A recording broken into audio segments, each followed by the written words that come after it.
की हो। कुछ घंटों के अंदर इनको इस तरह से बेदर्दी से मार दिया गया। मैं समझती हूँ कि गवर्नमेंट ऑफ इंडिया को सोचना चाहिए कि कब तक जम्मू कश्मीर के लोग इस तरह कुर्बान होते रहेंगे, कब तक हमारे जो पुलिस के जवान, दूसरे जवान इस तरह कुर्बान होते रहेंगे। ये एक बड़ा मसला है और इस मसले का हल होना चाहिए ताकि जम्मू कश्मीर में जो खून खराब है उसको वो बंद हो जाए और यहाँ के लोग अमन चैन से रह सकें। अभी देखिए बेचारा जवान लड़का, छोटे छोटे 2 बच्चे हैं इसका बाप भी बहुत पहले मारा गया है जब ये बहुत 4 साल की उम्र में। तो क्या करेंगे ये लोग?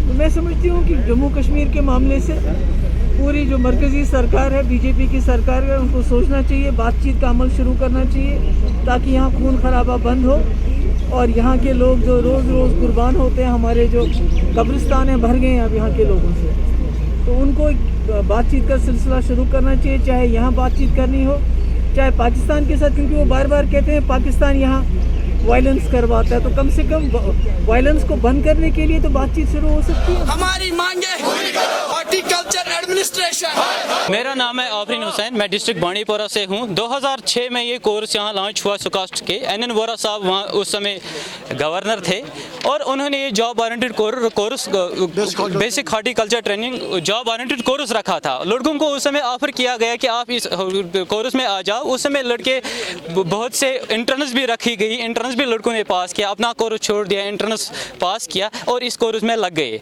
2016 से एक बैच इसमें एडजस्ट हुआ मगर कुछ डिस्ट्रिक्ट ऐसे ही रह गए। 2013 में 2013 से यहाँ लड़के बैठे हुए हैं 8 सालों से और 8 सालों से ये मशक्कत कर रहे हैं, दर बदर फेर रहे हैं एक डिपार्टमेंट से दूसरे डिपार्टमेंट। जो बचे कुछ पोस्ट हैं वो निकल जाए, खाली इतने ही पोस्ट है, जितने पोस्ट आज निकल गए इतने ही पोस्ट थे। अब जो लड़के यहाँ पर हैं 200 300 400 यहाँ बैठे हुए हैं, ये इन पोस्ट की मांग कर रहे हैं। 200 पोस्ट निकल आ रहे हैं, अब निकले हैं। अब BSc वाले इस पर सवाल उठा रहे हैं और सवाल उठा रहे हैं कि हम भी इसमें एलिजिबल हो जाए। वैसे उनके लिए SSB ने सीनियर टेक्नीशियन रखा हुआ है, गेस्टेड रखा हुआ है। इस BST में वो लड़के हैं जो एवरेज के ब्रिम पर है, वो एवरेज हो सकते हैं। खाली 1 या 2 साल रह गए हैं उनको बस, क्योंकि ये अनएम्प्लॉयमेंट के लिए था, न कि उनके लिए था जो कॉलेज से निकल आए और ये कोर्स करें। हमारी मांग यही है, जो लेटर जो गवर्नमेंट ने निकाली है, एडिशनल सेक्रेटरी ने निकाली है, वो लेटर वापस हो जाए, रिवोक हो जाए और हम टाइम पर फार्म भर सकें। कि हम डिपार्टमेंट में अरसे दराज से काम कर रहे हैं, हमें रेगुलराइज किया जाए। रेगुलराइज करने की इस डिमांड के साथ साथ जब 2010 में रियासती जम्मू व कश्मीर ने एक एक्ट पास किया जिसका नाम civil services special provision act 2010 था, उस वक्त हमारे अंदर एक उम्मीद जागी थी कि शायद अब हमें भी इस प्रिव्यू में लाया जाएगा, इस एक्ट की रोशनी में शायद हम भी इंशाल्लाह रेगुलराइज हो जाएं।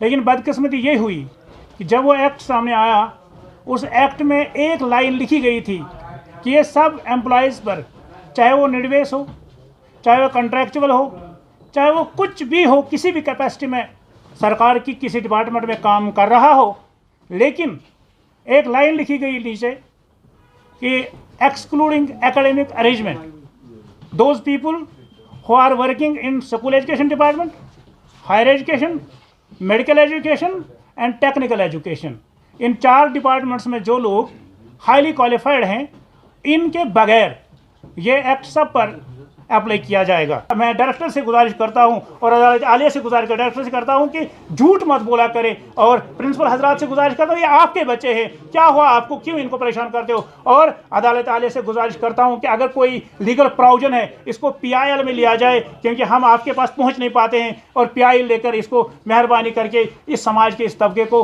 माजूर होने से, जलील होने से, ह्यूमिलेट होने